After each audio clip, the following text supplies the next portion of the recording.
In this module, we'll go into a little more detail on how a wireless LAN works.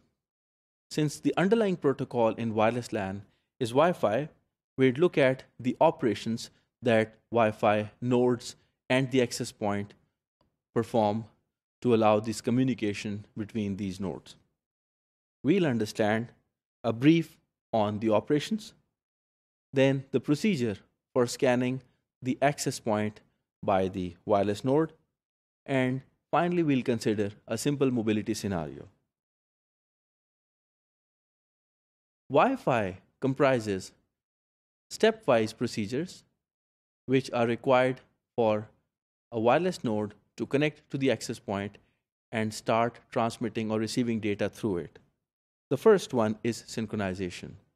Synchronization involves looking up for a beacon that contains information regarding the access point, for instance, the ID, the particular frequency which is being used, and the availability of IP addresses, which would be assigned.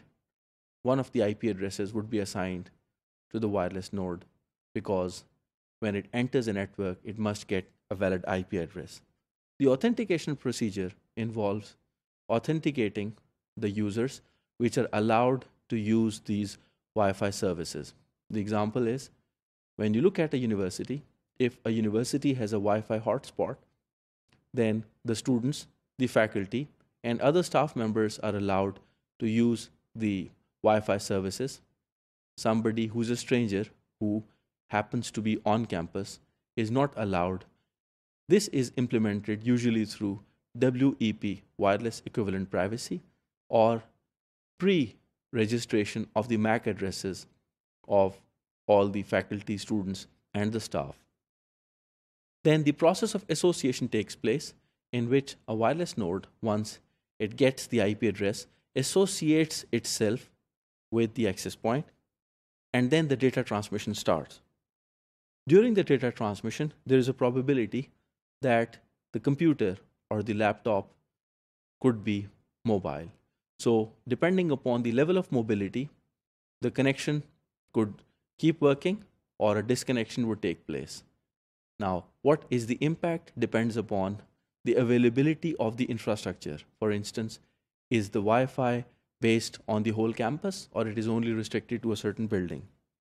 And finally, there is also provision for doing power management because the laptop and the access point both are consuming energy. So what if a laptop temporarily has to save energy? What will happen when it goes to sleep, such as the standby or the hibernate mode, and then once it gets back onto the network, how does the network recognize it? This is a simple scenario that starts with the first step when a wireless node happens to be within the proximity of one or more access points. In this case, the access points are proactively sending beacons, and these beacons are being received by the nodes. Here you can see that node H1 is receiving access point 1's beacon. So it has to decide whichever gives it a stronger signal or whichever it is authorized to associate with, it will associate with that. It means that the access point 1 and the access point 2 send their beacon and maybe determine that, and H1 has to determine if it has to associate with access point 1 or access point 2. On the contrary, there could be a scenario in which the wireless node that enters into the proximity of certain Wi-Fi hotspots realizes that it has to look for the beacon itself. This is called active scanning. And this might be true, for instance, if the access points either do not send beacons at periodic intervals or the access points might have already sent the beacon, and when node H1 enters into the network, it misses that particular beacon. So in such case, it is going to explicitly ask for the beacon, and these access points are going to return. And then node H1, in this case, decides to associate itself with access point 2. What we see here is that scanning of a beacon is the first step in order to start the synchronization and subsequent association procedure. Let's look at a scenario in which a wireless node moves.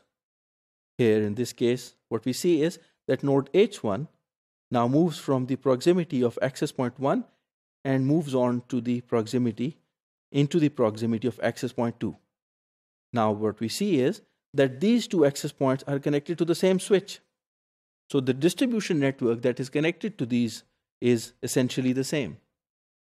Since a switch does not change the network address, so the node H1 can keep its own IP address, and if it has an ongoing session with another node, say on TCP, if it is downloading a file or it has established HTTP connection, that connection can go on. So what we observe is that mobility within the same IP domain or in the same subnet is easily managed as long as the IP addressing does not change, and this only happens when we are in the same switching domain.